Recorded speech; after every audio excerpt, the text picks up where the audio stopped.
everyone, welcome to my channel today. I'm Tara with Pieces of Tara Artistry. Thank you for joining me. I'm going to be doing a pearl flip cup today.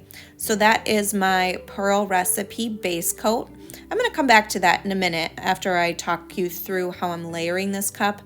I am being very careful because these are very thin paints to layer the cup where I'm sliding the paint down the side of the cup because I don't want them to over mix like a dirty cup. So with the layering of this, I am trying to layer them according to density, and the titanium white by Amsterdam that I used, which is on the top of the cup now, but on the bottom it goes in first. That's a heavier paint, so if you put it on the bottom, it will sink when you flip it and it'll cause lacing. So I hope that makes sense. If anybody has any questions on paint densities, basically you want your heavier paints density wise to be on the top if you're wanting cells and lacing, and your lighter paints lower in your cup, so, or in your puddle. So when you're doing a flip cup, you're reversing that when you flip it over. So you want to make sure that your heaviest paints are on the bottom, lighter paints on top, so that you get the cells and lacing. So one thing that I did with this that I normally don't do is my base paint. I normally stretch all the way to the edges and get to a thin layer, and I didn't do that in this one, and I think I probably should have, because I don't think I got as many pearls as a result. Also, another thing that I did wrong on here is I have way too much paint. My cup was far too full, way too big for this, and I should not have filled it up so much. I should have used a smaller cup because this is a smaller canvas. It's a 12 by 16, I believe, from it's a level 2 Artist Loft canvas. So I definitely should have done things a little differently, but I think in the end it turned out really pretty. But I did have to scrape the majority of the paint that I put on it back into a cup, and I will reuse that. It is stored, but yeah, I did put too much on. I think that had I not put as much paint on, I would have had more pearls, number one, and I think my composition, I would have been able to retain more of those lighter colors. As it is, you know, when I stretch for pearls, I usually stretch really fast, but I was noticing that the pearls are not popping up.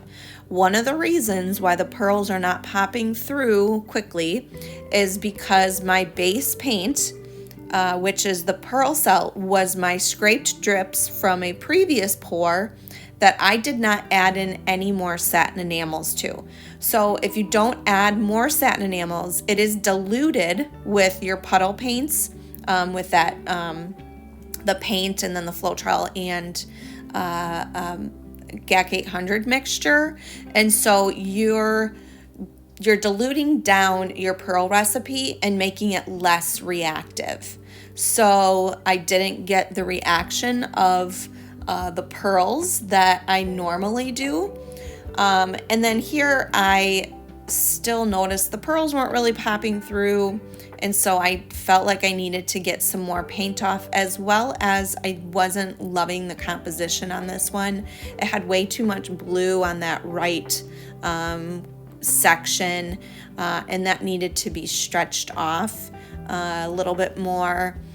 I'm glad I did, because I really ended up with a composition that I really like, as opposed to one that was just kind of eh.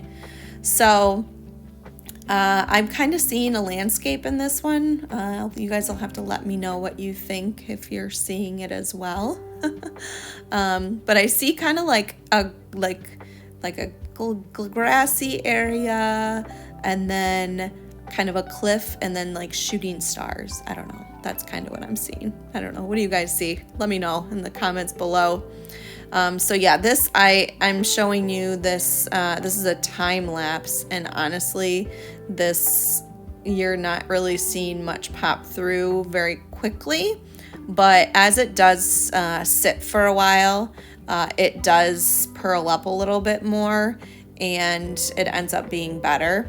But yeah, it was kind of a pearl fail, which I'm kind of glad to know, because sometimes I wonder if I need to add in the extra satin enamel, and especially if I've been doing pour after pour after pour and collecting these, I'm not sure what the recipe is looking like. So doing kind of like a smaller one like this or a tester will kind of let you know how reactive your satin enamel is, and if you need to add more satin enamel to that base coat recipe if you're using your scrape drips. So yeah, here is the dry results. I don't know why I didn't get wet results on this one, but here's the dry results. I'm actually okay with the amount of pearls that I got on this one. It didn't overwhelm the composition, so it just kind of spattered them through, and I kind of like that on this one. You get to see a lot of that under flip cup as well. So here it is. It is framed. It is ready for purchase. If anybody's interested, you can email me. And just a quick plug here for the Fluid Art Experience. I will be teaching this technique at the Fluid Art Experience coming up in April 27th through 29th. It's in Seattle, Washington.